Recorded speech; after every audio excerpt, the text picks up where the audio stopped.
Year's Eve, everyone. 2022 is almost over, and to celebrate, I am here at Golden Spike National Historical Park on the very far reaches here of northern Utah.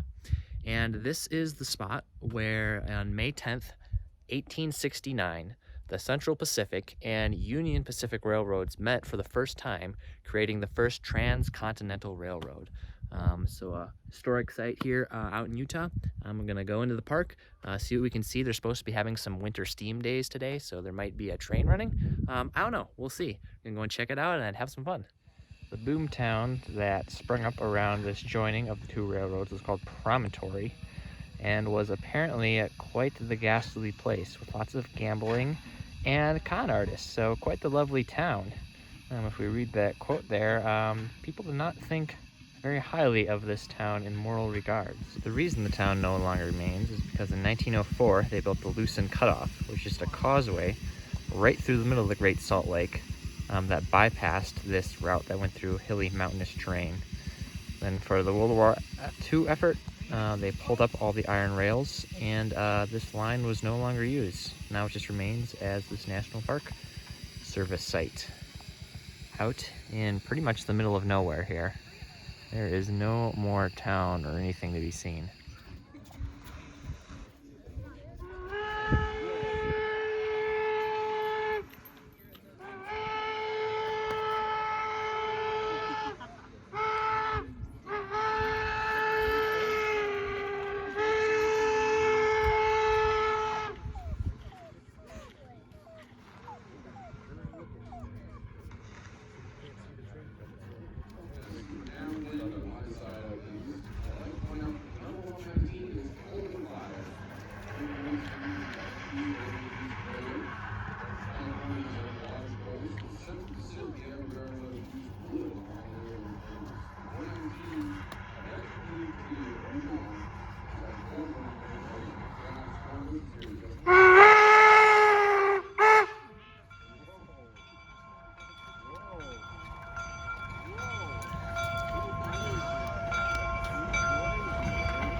Now I am standing in the bottom of this giant ditch.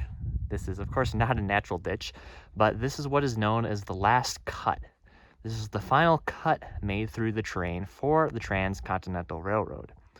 Now these types of cuts were necessary to meet the 2% maximum grade laid out by the Pacific Railroad Act of 1862, signed by President Abraham Lincoln. So the railroad could not exceed more than 106 feet of elevation gain or loss per mile. So they had to make these cuts through the landscape, through hills, mountains, over rocks, over lumps, to meet that criteria. So about the bottom of it here, you can see it is still rather intact, and that is all due to the testament of the laborers. So this was all done by hand. There was absolutely no machinery involved in this, so completely hand dug cut here. Pretty amazing. This is the view looking towards the east from the top of the last cut here. See, that cut is probably 20 to 30 feet deep and a couple hundred feet long. So quite the engineering effort back in the late 1860s.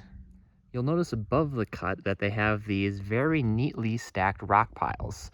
And it's not just a random pile of rocks. If you look closely, you can see that all the large rocks are on the bottom, medium rocks are in the middle, and then smaller rocks are on top. This was done deliberately to remove the debris out of the cut and keep it from falling back in. Very pleasing to look at as well, and quite pretty with all the snow on top. This is the view from the far end of the cut going towards the west. And you'll see very quickly how it transitions from a cut to a laid grade with the base there, the ballast. That goes around this way and then curves back around. You can see it nice and flat and level there, that brown line.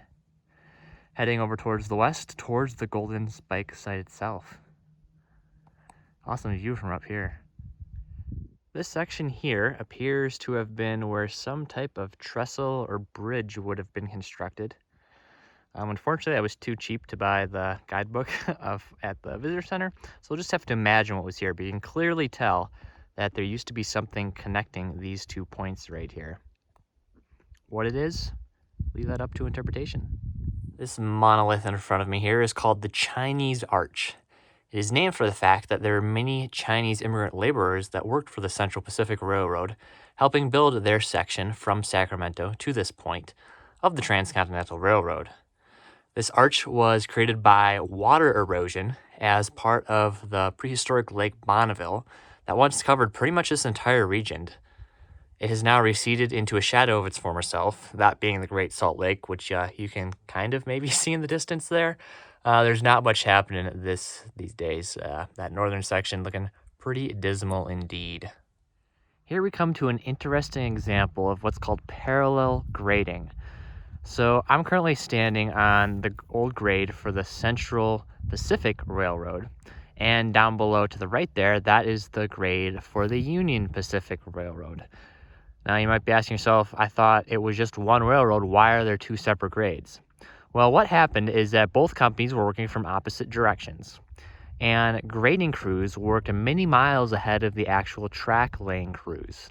And due to the large government incentives and subsidies, both crews just kept working parallel to each other, way ahead of where the track was being laid.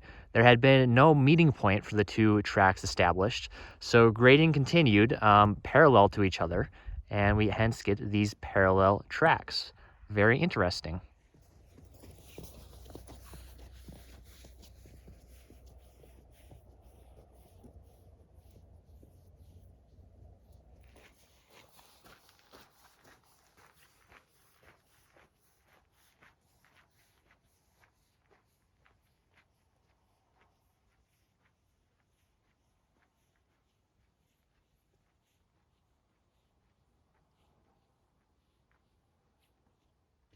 And here we have yet another example of parallel grading. Apparently, these 2 competing companies, competing for the fame, fortune, and glory of completing the Transcontinental Railroad, built over 250 miles of parallel grading. That's just absolutely incredible. On the left-hand side here, we have Central Pacific's line, and this is what is now referred to as the Big Fill. This fill took over 2 months to complete, with a team of over 500 laborers who carried fill from these nearby mountains to this Spring Creek ravine entirely by hand carts, so all by hand. Now, to the right here, we have the Union Pacific's line, which seems to have completely disappeared. So you can see the portion over here now just vanishes, and then we come to the portion over here. Well, you can put 2 and 2 together, and there once stood a trestle here. The trestle was about 400 feet long, about 85 feet high, spanning this ravine, and took only 38 days to complete, as opposed to the Central Pacific's line, which took 2 months to complete that big fill section. So when the line was completed, Congress gave control to the Union Pacific. So they, of course, used their section here with their trestle. However, within a couple of months, they sold the rights to the Central Pacific, which then switched back to using their graded line and trains ended up going over the Big Fill for the remainder of the entirety of this line.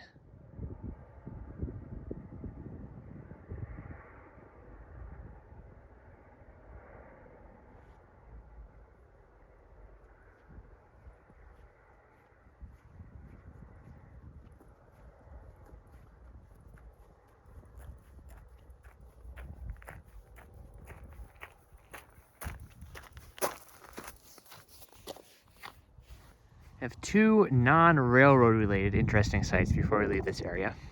If you look off in the distance there, you can see somewhat of a factory-esque landscape. That is actually a facility by Northrop Grumman, who essentially, at this point, they test rocket engines here. They were actually building and testing the engine that flew on the recent Artemis mission by NASA to the moon. Down in front here, these giant grayish square field things, that's actually the future home of a solar farm. So they have all the supports and attachments for the solar panels, but no solar panels yet. Apparently they've been waiting now for over 9 months to get their solar panels installed. And yeah, it's not really generating much power right now, if I were to say so myself. This section here is now down on the Union Pacific's grade, and this is what is called the false cut. Apparently this cut, or half-completed cut on the left-hand side, was actually a mistake by Union Pacific Railroad workers. They ended up going in the wrong direction, realized their mistake, and then had to shift over about 50 feet to the right here. That is now called Carmichael's Cut, and was where the line was actually laid. That is going to wrap it up for this adventure here at Golden Spike National Historical Park. I know this is a little different from the regularly scheduled programming, but I hope you enjoyed learning about this cool piece of American history and the Transcontinental Railroad just as much as I did. Have a great New Year, and we'll see you around.